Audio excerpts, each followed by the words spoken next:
골목을 기웃거리며 누군가를 기다리는 여성. 잠시 후 그녀는 중고로 구입한 전기톱을 전달받습니다. 또한 산업용 강력 표백제도 구매했죠. 그리고는 공동묘지로 향하는데요. AI 시대가 오면서 범죄 또한 진화하고 있습니다. 이런 범죄가 가능할 거라곤 아무도 상상하지 못했죠. 당신도 피해자가 될 수 있습니다. 안녕하세요. 전 세계 범죄 사건을 다루는 토요미스테리 디바제시카입니다. 2020년 전 세계가 코로나19 팬데믹으로 엄격한 봉쇄 조치를 시행했습니다. 상점과 시설이 문을 닫았고 사람들은 대부분의 시간을 집에 머물러야 했죠. 그런 와중에 영국에서도 숲과 농촌 지역이 많은 글로스터셔주 콜퍼드는 도로를 지나가는 차량조차 드물 만큼 한산한 분위기였습니다. 그러던 2020년 5월 12일 밤 11시 정적을 깨는 요란한 굉음이 들립니다. 차량 한 대가 도로 위에서 고개 운전을 벌이고 있던 거예요.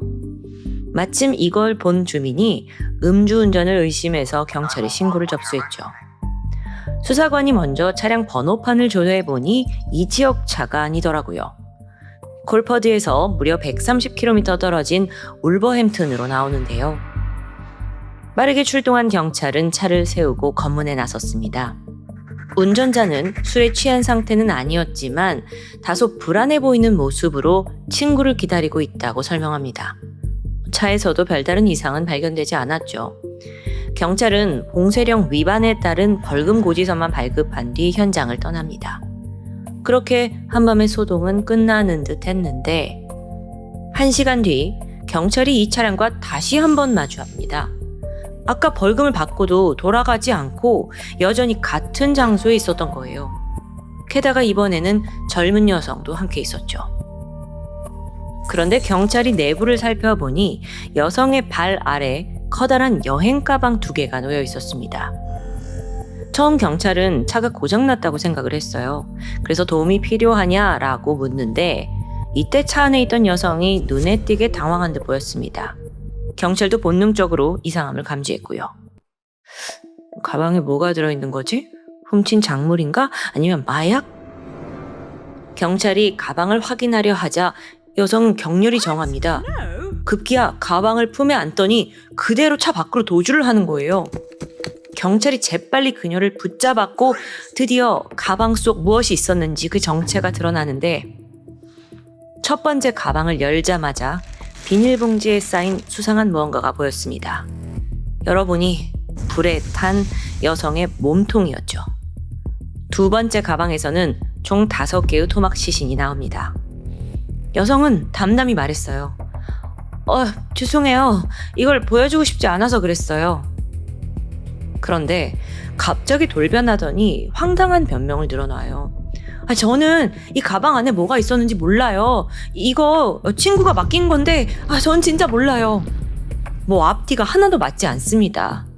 결국 여성과 운전자 남성 모두 현장에서 체포가 됐죠. 이들은 각각 28살 여성 가리카 고든과 38살 남성 마헤시 소라타였습니다. 토막 시신의 정밀 부검을 의뢰하자 끔찍한 사실이 밝혀집니다. 우선 이 죽음은 단번에 이뤄진 게 아니었어요. 피해자는 가슴과 복부를 4차례 찔렸는데 이 자체가 치명상은 아니었습니다. 제때 병원에만 갔어도 충분히 살 수 있어요. 그런데 문제는 칼에 찔린 후에 오랜 시간 방치되었다는 점이었죠.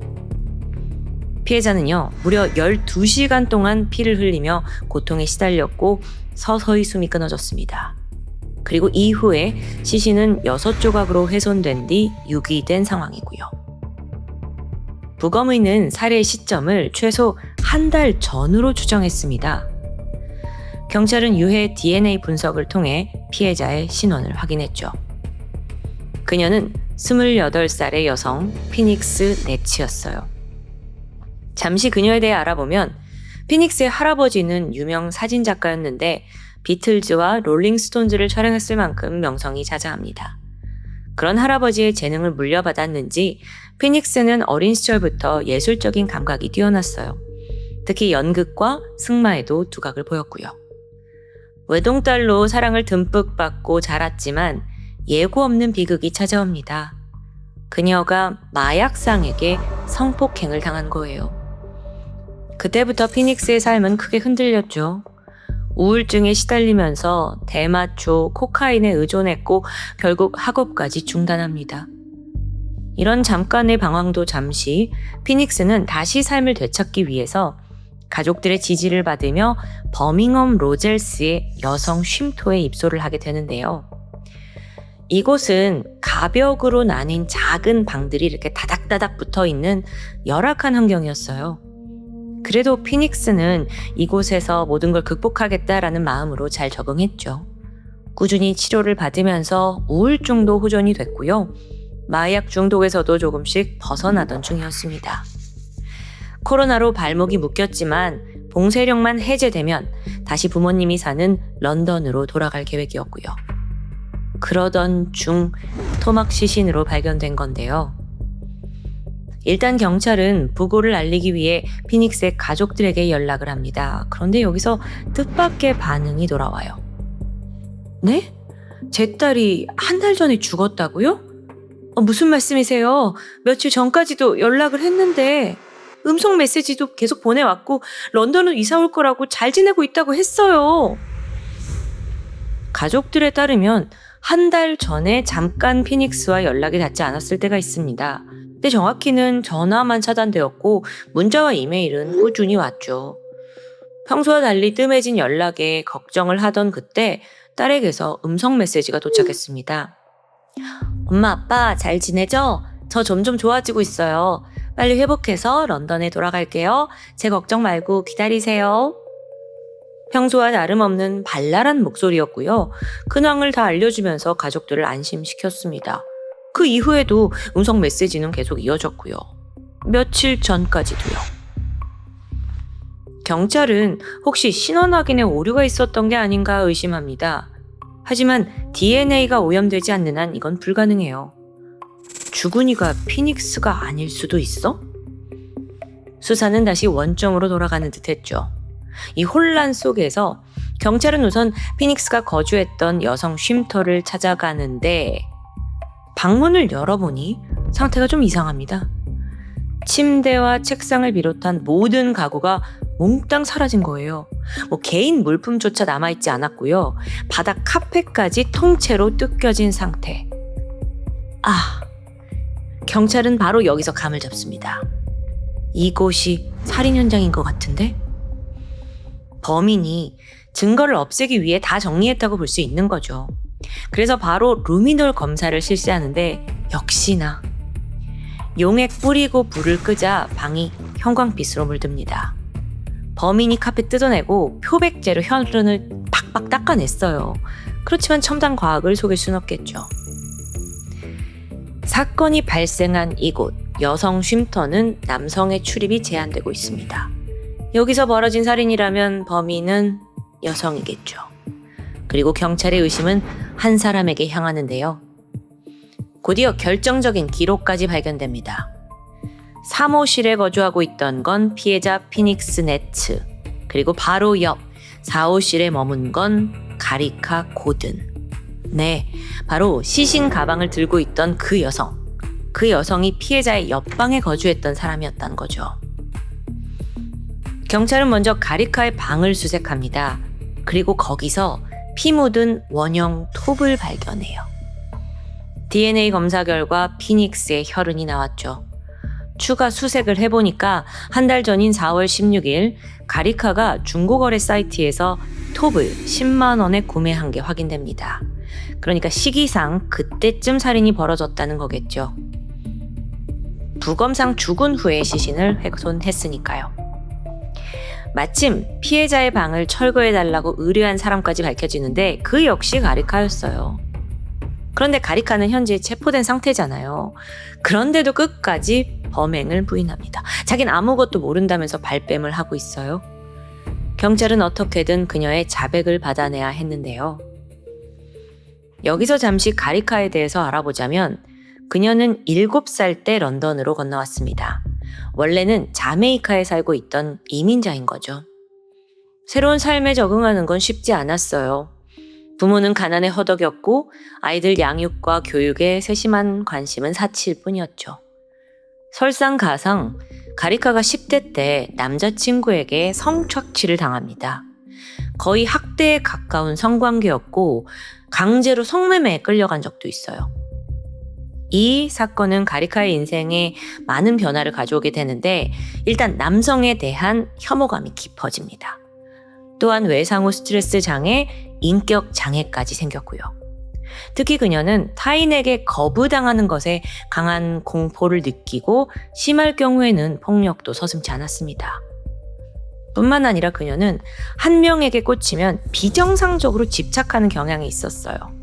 그래서 그녀의 어머니조차 자기 딸을 언제 터질지 모르는 시한폭탄이다 라고 표현하기도 했고요. 그러던 2019년 10월 불안한 삶을 이어가던 가리카가 버밍엄 로젤스 여성 쉼터에 입소합니다. 바로 여기서 피닉스를 만난 거예요. 두 사람은 28살 동갑에 같은 런던 출신에 또 바로 옆방에 삽니다. 그런데 가리카가 가진 감정은 좀 달랐어요. 첫 만남부터 피닉스에게 큰 관심을 보였는데 그게 갈수록 좀 기괴한 집착으로 변하기 시작했죠. 급기야 노골적으로 성관계를 요구하기 시작하는데요. 피닉스는 당황했죠. 쉼터에서 좋은 친구를 만난 줄 알았고 또 자기는 이성애자인데 뭐 성관계? 그녀는 단호히 거절하면서 가리카와 좀 거리를 두기로 합니다. 하지만 앞서 가리카가 어떤 성향인지 말씀드렸잖아요. 집착이 점점 더 집요해져요. 끊임없이 작업을 걸면서 성적인 접촉을 시도하고 피닉스는 이 여성 쉼터 안에서 도망갈 데도 없어서 막 공포를 느낍니다. 그러다가 사건 발생 일주일 전인 4월 7일 날 피닉스가 친구한테 하소연하는 문자를 보내요. 그 내용이 뭐였냐면 여기 어떤 여자가 계속 나한테 성적인 요구를 해. 나 너무 무서워. 얼른 런던으로 돌아가야 할 것 같아. 예를 들어서 가리카가요. 불쑥 방에 들어오기 일쑤예요. 근데 장난을 넘어서 피닉스를 그냥 성적 대상으로 유린하고 만지고 점점 도를 넘고 있는 거죠. 그리고 거부하고 피할수록 그녀의 욕망과 집착은 어쩐지 더 강해졌습니다. 4월 11일에 가리카는 술에 취한 채 정신상담 기관에 전화를 걸어서 자신이 품고 있는 뒤틀린 감정을 털어놓게 되는데요. 뭐라고 했냐면 그 아이를 볼 때마다 온몸이 뜨거워져요. 제가 어떤 여성을 좋아하고 있거든요. 성관계를 갖고 싶어요. 욕정이 달아올라요. 그로부터 5일 후 사건 당일인 4월 16일 새벽입니다. 가리카는 몰래 피닉스의 방에 진입했어요. 일단 그녀를 힘으로 제압했고 강제로 입을 맞추고 성관계를 시도합니다. 자다가 놀란 피닉스는 온몸으로 저항을 했죠. 발로 차고 손도 깨물었어요. 살려달라면서 비명을 지르고 옆에 벽을 마구 두드렸습니다.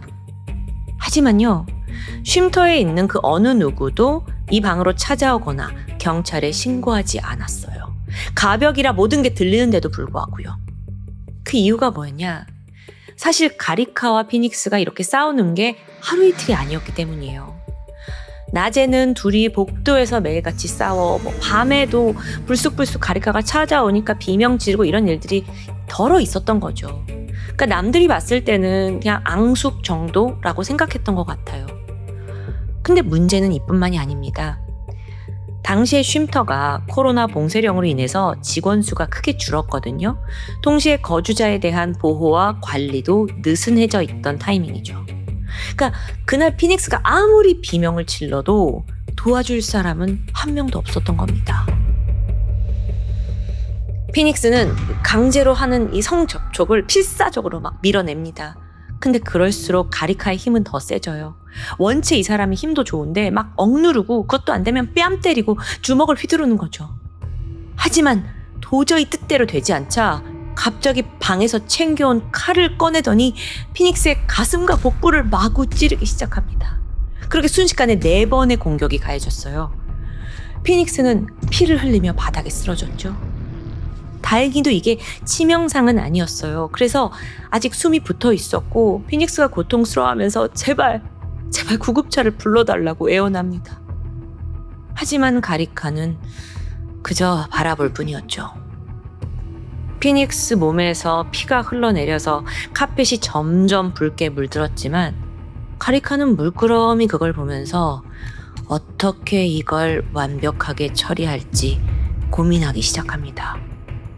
무려 2시간 동안 검색한 그 키워드들을 좀 살펴보면 내부 출혈, 칼에 찔린 사람 회복, 폐에 구멍이 나도 치료가 가능한가? 살인범은 어떻게 잡히나? 시신을 불태우는 방법, 휘발유를 사는 방법, AI 변조 기술. 지금 이 단어들만 봐도 생각의 흐름이 어느 정도 감이 잡히지 않나요? 그러니까 처음에는 공격을 당한 피닉스가 회복이 가능할까를 생각했겠지만 갈수록 그냥 죽여야겠다. 그럼 시신 어떻게 처리하지? 어차피 코로나로 인해 도시가 한산해서 장소 쉽게 찾을 수 있을 거야 라고 판단했던 것 같아요.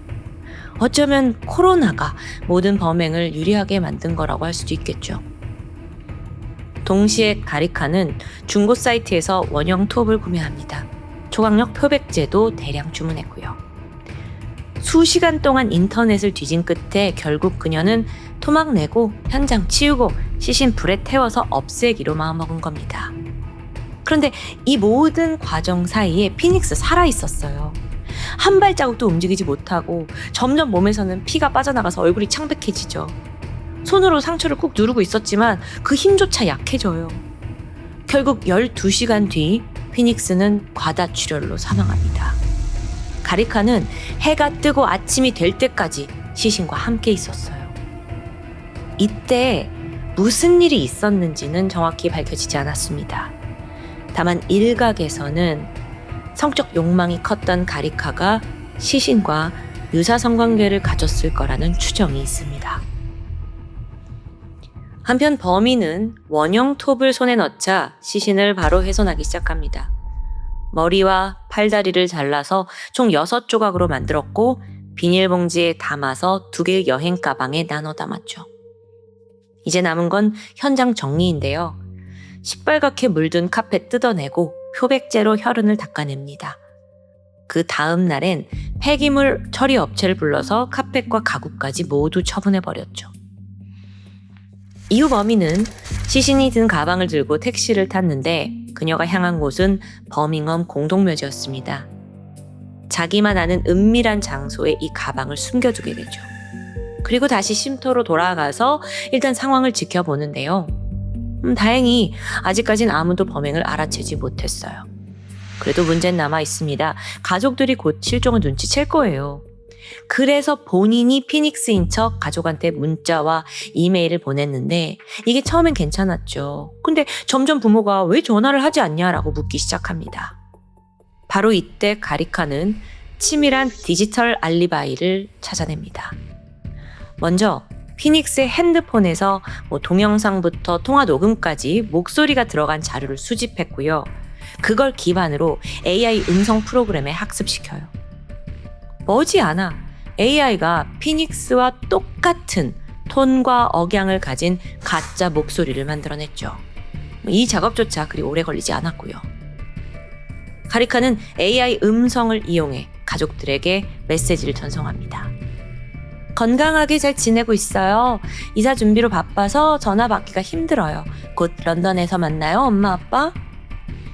그렇게 무려 4주간 피닉스 가족들과 연락하면서 완벽한 위장에 성공을 한 거죠. 자, 그렇다면 이제 정말 마지막으로 남은 건 한 가지, 시신 처리였습니다. 공동묘지 비밀 장소에 가방을 두긴 했지만 누가 발견할지 모르기 때문에 완벽하게 불에 태워 없애야 하는 거예요. 이때 그녀는 인터넷을 통해서 대신 운전을 해줄 드라이버 마해 씨를 고용합니다. 이 사건 초반에 차에서 있던 그 운전자요. 버밍엄 공동묘지에 가서 시신 가방을 챙겼고요. 글로스터셔주 콜퍼드에 있는 외딴 채석장으로 이동해서 시신을 태우려고 했죠. 그런데 여기서 변수가 생깁니다. 생각했던 것보다 이 토막에 불이 잘 붙지 않는 거예요. 가리카는 일단 토막을 다시 가방에 다 담고 다른 방법을 생각하고 있었습니다. 그런데 그러는 사이에 좀 멀리서 기다리고 있던 운전수 마에 씨가 사고를 친 거예요. 시키지도 않은 막 고개 운전을 하더니 경찰의 이목을 끈 거죠. 그래서 가방을 챙겨가지고 다시 이동하려는 찰나 이 차를 주시하고 있던 경찰이 오더니 가방 검사를 요구했고, 그렇게 결국 가리카가 4주간 치밀했다, 완벽했다라고 생각했던 범죄는 모든 게 발각되며 막을 내리게 되었습니다. 범인이 범행 일체를 자백한 만큼 재판도 속전속결로 진행이 돼요. 그런데 이 와중에 변호인은 불우한 성장 환경 또 정신건강 문제를 들어서 선처를 호소하게 되는데, 가리카의 엄마 역시 딸의 본성이 약한 사람은 아니다라면서 눈물을 흘렸고요. 하지만 재판부의 판단은 달랐습니다. 생각해보세요. 사건 당일 그녀가 죽어가는 피해자 피닉스를 그저 바라만 보면서 사망까지 방치했다라는 점은 그녀가 아주 위험하고 냉혈한 힘을 잘 드러내고 있어요. 심지어 살해를 한 후에 시신 훼손하고 AI 기술을 이용해가지고 유족들을 속였다? 이것도 강하게 질타받았죠. 그렇게 가리카에게 내려진 형량은 23년 6개월간 가석방이 없는 종신형이었습니다. 참고로 운전수 마에 씨는요, 전문 택시 기사가 아니라 그냥 두 아이를 둔 평범한 상점 주인이더라고요. 가리카가 인터넷을 통해서 장거리 이동을 해줄 사람을 당시 구했잖아요. 근데 이게 이제 코로나라 가지고 그렇게 쉽진 않았나 봐요. 겨우 이제 마에 씨가 등장을 했고 상당한 금액을 주겠다는 말에 덥석 일을 맡은 건데, 경찰 조사 끝에 마에 씨는 자식이는 정말 그 가방 안에 시신이 있는 줄 몰랐다라고 얘기했습니다. 자기는 그냥 이삿짐과 옷가지가 있는 가방이라고 들었다라고 진술하게 되는데, 심층 조사 끝에 이 말에 신빙성이 있다고 판단이 되면서 마에 씨는 시신 유기 가담 혐의에 대해 무죄를 선고받고 석방됩니다. 오늘 사건은 범인이 첨단 기술이라고 볼 수 있는 AI 음성 복제를 사용했다는 점에서 주목을 받았습니다. 그런데 그와는 반대로 고용한 운전자의 어이없는 실수, 또 범인의 허술한 대처로 인해 덜미를 잡혔다라는 특징이 있었죠. 뭔가 완벽함 속의 허술함이랄까요? 게다가 기억하시겠지만 경찰이 처음 가방을 보자고 했을 때 가리카가 냅다 가방을 들고 그냥 튀어버렸어요. 아니, 이건 누가 봐도 수상한 행동이죠. 그냥 나 범죄 저질렀어 하는 꼴이니까요. 그거 외에도 제가 꼭 하고 싶은 이야기가 있었는데요. AI 음성 변조로 부모님조차 속였다? 사실 오늘 사건에서 이 부분이 저는 가장 소름 끼쳤습니다. 기술이 발전하면서 범죄도 그 수법도 진화하고 있다는 걸 잘 드러내고 있는데요. 수화기 넘어 들리는 친근한 목소리. 우리는 과연 언제까지 그 목소리를 믿을 수 있을까요? 지금까지 토요미스테리 디바제시카였습니다. 2019년 11월 28일 중국 대륙의 남동부 쪽에 있는 푸젠성의 최대 도시 샤먼에 있는 한 쇼핑센터에서 희대의 여성 살인마가 체포됩니다. 그녀의 정체는 45살의 여성 라우룽주였죠. 피해자가 무려 7명이었는데요. 그중엔 3살짜리 어린아이도 포함되어 있었어요. 근데 이보다 더 놀라운 건 이 라우룽즈가 무려 20년간 끈질긴 도주 생활을 한 끝에 붙잡혔다는 점입니다. 그녀를 알고 지내던 그 도주 기간 동안 그녀의 지인들은 이렇게 말을 해요. 아니, 그 여자 얼굴도 너무 예쁘고, 아니, 성격도 좋고, 아니, 잘못 짚은 거 아니에요? 무슨 살인마야? 여러분, 오늘 스토리는 20년 동안이나 정말 그 잔혹한 본성을 숨기고 살아온 한 여성의 범죄와 또 도주에 관한 이야기입니다. 먼저 라우룽즈는요, 부유한 부모님 밑에서 유복한 유년 시절 보냈습니다. 어릴 때 선생님이 되기를 꿈꿨고요. 10대 때 착실하게 공부한 끝에 20대 초반에는 드디어 중국에서 교사 자격증을 취득했죠. 젊은 시절 사진만 봐도 그냥 참한 처자예요. 그런 그녀의 삶은 하나의 계기로 완전히 뒤바뀌게 되는데요. 그건 바로 파즈잉이라는 남성과 교제를 시작하면서부터입니다. 이 남성은 라우룽즈보다 한 10살 정도 많은 연상입니다. 근데 그게 문제가 아니라 이미 결혼을 한 유부남에 또 아이까지 있었어요. 게다가 가까운 가족들조차 통제하지 못할 정도로 막 여기저기서 사고를 치고 다니는 소위 골칫덩어리입니다. 그 단적인 예로 무장 강도죄로 8년의 징역형을 살고 나온 전과가 있었고요. 질이 좀 나쁘죠. 라오룽주와 파즈잉은 한 지인의 결혼식에서 우연히 마주치게 되는데요. 파즈잉이 이 라오룽주에게 접근을 해서 집에 데려다 주겠다 라면서 가까워졌고 머지않아 또 사귀는 관계로 발전합니다. 근데 그 과정에서 라오룽즈는 이 남자의 전과 알게 됐어요. 근데 이때 굉장히 뜻밖의 반응을 보였죠. 어머, 전과가 있어요? 멋있다. 에? 이게 무슨 이상한 반응이에요. 아무래도 너무도 그 온실 속의 화초처럼 모범생으로 살아온 라오룽즈에게 약간 그 남자의 거친 모습이 매력적으로 다가온 건 아닌가 싶습니다. 어쨌든 이 두 사람이 연애를 지속했는데 당연히 이게 양쪽에서 받아들여질 리가 없잖아요. 특히나 여자 쪽 반대가 심했습니다. 성실하게 교사로 살던 딸이 갑자기 10살이나 많은 유부남에 또 전과자랑 사귄다는데 어떤 부모가 좋아하냐고요. 근데 둘의 관계가 생각보다 단단했어요. 결국 라오룽즈는 가족을 다 저버리고 또 교사라는 직업까지 버린 채 파지인과 도주를 택하게 됩니다. 그렇게 1996년 두 사람은 중국 장시성에 있는 난청으로 향하게 되죠. 사랑의 도피를 낯선 지역에서 새롭게 시작하게 된 두 사람은 가장 먼저 돈이 필요했습니다. 그리고 그때부터 이들이 선택한 건 정말 막장이었죠. 우선 라오룽즈는 좀 외모가 예쁘장했잖아요. 그래서 유흥업소 매춘부로 취직을 합니다. 근데 사실 그걸로 돈을 벌겠다가 아니었고요. 진짜 목적 따로 있었어요. 매춘을 하면서 돈 있는 고객을 만나서 그를 유인해 강도짓을 하고자 했던 거죠. 이건 파즈잉의 머리에서 나온 생각이었고요. 그 첫 번째 피해자는 에어컨 회사의 사장이었던 슝치라는 남성입니다. 라오룽즈가 이 남자 꼬셔가지고 우리 자취방에 가자 하고 유인을 해요. 이상 야릇한 분위기 속에서 이 남자의 경계심이 좀 사라져갈 무렵 미리 숨어있던 파징이 나타납니다. 사장 결박하고 금품을 갈취하는 거예요. 그런데 이후에도 범행은 계속되었습니다. 슝치를 막 협박을 해서 집 주소를 알아내거든요. 그리고 나서 이 남자는 더 이상 필요 없어. 바로 살해해요. 그리고 나서 커플이 그 주소를 가지고 남자 집으로 쳐들어갑니다. 아니 거기 가서 슝치의 아내와 3살 된 딸까지 살해했고 집안 다 뒤져가지고 20만 위안, 그러니까 하나로는 약 3,300만 원 훔쳐서 도주하게 되죠. 아니 이거 전개가 갑자기 학교 선생님이 무슨 하루아침에 이런 살인 강도짓을 하냐고요. 이후 두 사람은 난창에서만 2명을 더 살해합니다. 이때 타깃은 손님이 아니라 라오룽즈와 함께 일하던 매춘 동료들이었어요. 막 살갑게 굴어서 친해진 다음에 집으로 끌어들였고 이후의 방식은 동일했죠. 그렇게 여러 명이 지금 죽어나가니까 이 지역 공안도 경계를 합니다. 단속을 강화하게 되죠.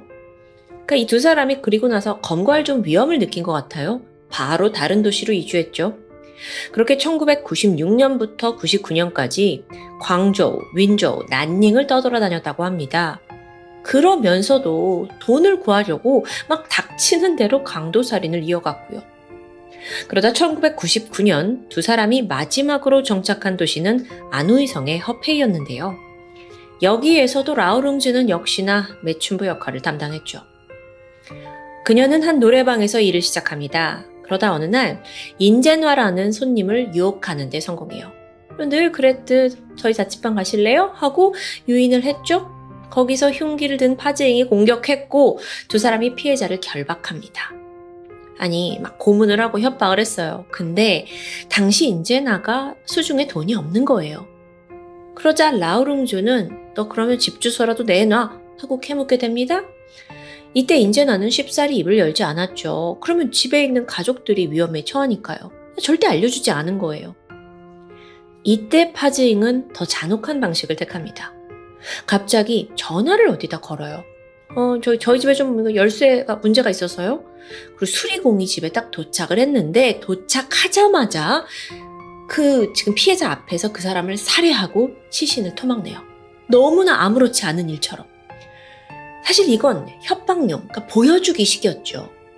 그걸 그냥 바로 살해를 하는 겁니다. 너무 많은 살해를 여태까지 해서 이게 아무 일도 아닌 거예요. 그러면서 야, 이 새끼야, 너도 똑같이 이렇게 죽고 싶지 않으면 당장 집 주소 내놔. 이런 극한의 위협을 느낀 인제나가 결국 아내에게 연락을 해서 급하게 1만 위안, 한 180만 원 정도를 준비해달라라고 부탁을 합니다. 파즈잉은 돈을 받으려고 인제나의 자택으로 향하게 돼요. 자, 그리고 이때 라오룽주는 인제나를 감시하기 위해서 자취방에 함께 남아 있었고요. 그러니까 둘이 갈라지게 된 거죠. 그런데 여기서 예상 밖의 일이 발생합니다. 이 남성 파즈잉이 인제나의 집에 도착을 했어요. 근데 안에 보니까 아무도 없고 아내도 자식도 돈도 없는 거예요. 그러다 순간 수십 명의 막 발걸음 소리가 들리더니 그를 둘러쌉니다. 공안이었는데요. 그러니까 이게 아까 연락을 받은 인제나의 아내가 눈치를 채고 신고를 한 겁니다. 자, 그날 검거는 꽤 험악했어요. 총격전이 벌어졌고 파즈잉은 막 거세게 저항했고요. 그러다 끝내 붙잡혔는데 이때 그는 모든 범행은 나 혼자 단독으로 저질렀다고 진술을 합니다. 근데 이게 통하지 않는 거짓말이었어요. 사실 이 사람들이 2인조가 몇 년 동안 이렇게 강도살인을 해왔잖아요. 그래서 공안이 1996년 난창 때부터 계속 연쇄살인 사건을 추적하고 있었거든요. 그래서 어느 정도 라오룽주가 공범이라는 걸 알고 있었던 거죠. 그러니까 경찰이 어느 정도 아는 것 같자 파즈잉이 말을 바꿉니다. 사실 라오룽주가 어느 정도 도움을 준 건 맞지만 그녀는 이미 자살했다고 말해버리죠. 서둘러 공안은 인제나가 붙잡혀 있다는 그 라오룽주의 자취방으로 달려가요. 하지만 안타깝게도 그는 이미 사망한 후였죠. 그리고 라오룽주는 없었습니다. 빠르게 도주한 거예요. 이후 검거된 파즈잉은 계속해서 인제나 내가 살해했다고 주장합니다. 말을 계속 바뀌어요. 근데 그러다 보니 공안은 라오룽주가 인제나 그 피해자를 살해하고 도주한 거다라고 어느 정도 감을 잡게 된 거죠. 파즈잉은 살인, 납치, 강도 혐의로 재판대에 오르게 됩니다. 감형의 여지 절대 없고요. 바로 사형받았어요. 그리고 1999년 12월 총살형이 신속히 집행됩니다. 그는 죽는 순간에도 라오룽지에 대한 진실은 입도 뻥끗하지 않았습니다. 그때까지 그녀의 행방도 묘연했죠. 자, 그럼 도대체 어디에 숨어 있었던 걸까요? 이후 도망자 신세가 된 라오룽즈가 가장 먼저 한 일은 가짜 신분증 취득입니다. 그리고 이걸로 다시 유흥업소에 취직을 해서 매춘부로 돈을 벌어요. 그러면서 사람들의 눈을 피해야 하잖아요. 지금 자기는 지병수배가 됐으니까. 몇 차례에 걸쳐 성형수술을 감행했고 외모를 바꾸게 되죠. 그 덕에 라오룽즈가 사실상 공안의 돈을 피해서 무려 20년 가까이 도주할 수 있었던 겁니다. 그러다가 첨단 기술이 발전하면서 이 기술 덕에 라오룽즈의 꼬리가 잡히게 되는데 지난 2016년입니다. 그녀가 중국 전역을 이미 여러 곳을 돌았어요. 그러다 결국 이 샤먼이라는 지역에 정착을 하게 되죠. 또다시 유흥업소에 들어가서 이번엔 쉘이라는 가명을 가지고 취직을 하게 되는데 그때 당시 그녀를 알던 사람들에 따르면 워낙 싹싹하고 부침성도 좋아서 동료들, 손님들한테도 아주 인기가 좋았다고 합니다. 모두들 뭐라고 하냐면 굉장히 다른 사람도 배려 잘하고 또 성격은 대범한 면도 있고 언변까지 뛰어나요. 이런 칭찬을 듣고 산 거예요. 그러다 얼마 후에 자기가 그렇게 원하던 부자 남자친구를 하나 이제 사귀게 되죠. 이 남친이 너 이제 유흥업소 그만둬라. 내가 너의 삶을 책임질게. 이런 약간 스폰서 역할을 하게 되면서 일 그만두고 정말 인생 역전을 꿈꾸게 됩니다. 이때부터 라오룽즈는 굉장히 사치스러운 삶을 누렸습니다. 명품 사고, 비싼 걸로 치장하고, 남친한테 용돈 받고, 또 그러면서 시간이 많잖아요. 일을 안 하니까. 일반 사람들은 비싸서 감히 생각도 못하는 특이한 악기 수업에 가고 또 그러다 취미로 그림 그리고 또 시간 남을 때는 강아지 산책하고 약간 뭔가 부잣집 사모님 놀이에 심취한 것 같아요. 근데 사실 이 사람 살인마입니다. 과거에 저지른 그런 잔혹 행위는 정말 까맣게 잊고 그냥 나는 완전히 새로운 사람인 양 살아가고 있는 거예요. 하지만 공안은요. 여전히 그녀를 검거한다는 걸 포기하지 않고 있었어요. 아니 오히려 체포하는 거 시간 문제라고 여겼습니다. 이렇게 자신만만한데 이유가 있는데 라오롱주를 지금 지난 20년간 계속 추적하고 있잖아요. 그러는 사이에 중국의 수사 기술이 비약적으로 발전했기 때문입니다. 특히나 중국은 전 세계에서도 AI를 이용한 안면 인식 기술이 유독 발달한 나라입니다. 이걸 통해서 잃어버린 아이를 찾거나 또는 범죄자를 검거하는데 아주 유용하게 쓰고 있죠. 예를 들어서 지금 보시는 이 화면은요, 얼핏 보면 평범한 CCTV 화면이에요. 하지만 사람이 지나가는 순간 얼굴에 딱 초점이 맞춰지고 그 옆으로 즉각 성별, 나이 이런 인적 사항이 떠올라요. 되게 신기하죠? 근데 이 시스템에다가 수배자의 데이터베이스를 입력하면 단 3초 만에 그 사람과 일치하는 사람인지 그 얼굴이 맞는지까지 확인이 가능한 겁니다. 특히나 노화, 성형으로 인해서 얼굴이 변할 수 있잖아요. 그것까지 고려해서 당사자를 인식하는 게 가능하다고 하는데 정말 놀랍습니다. 와, AI 기술이 여기까지 발전을 했네요. 실제로 2016년 이후에 중국에서는요, 이 AI 안면 인식 기술을 통해서 장기 수배자들을 놓고 대규모 검거 작전을 펼치게 돼요. 그 덕에 2018년에 어떤 일이 있었냐면은 콘서트장이었어요. 이 콘서트장에 관객이 6만 명이 모여 있었거든요. 막 자기 자리 찾으려고 왔다 갔다 하잖아요. 거기에 CCTV를 딱 달아가지고 한 수배자를 검거하는 데 성공합니다. 이거 대단하죠.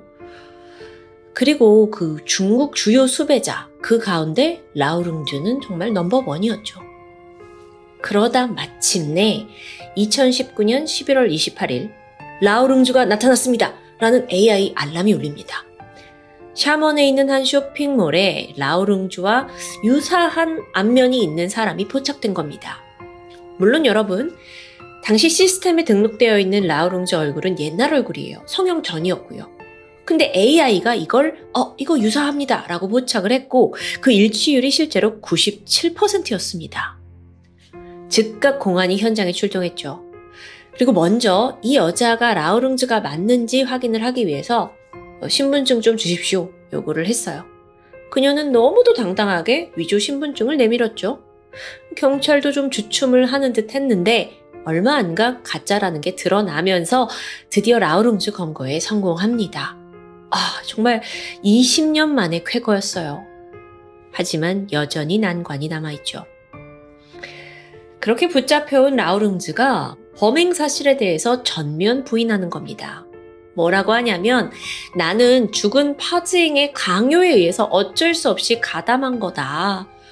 나는 범행을 하라고 하는 파즈잉 그에게서 도망치려고도 굉장히 노력했지만 번번이 들켜서 탈출에 실패하고 또 툭하면 폭력에 시달렸다. 그러면서 하는 말이 그 남자는 저를 절대 놓아주지 않았어요 라는 거예요. 막 눈물로 구구절절 호소를 하죠.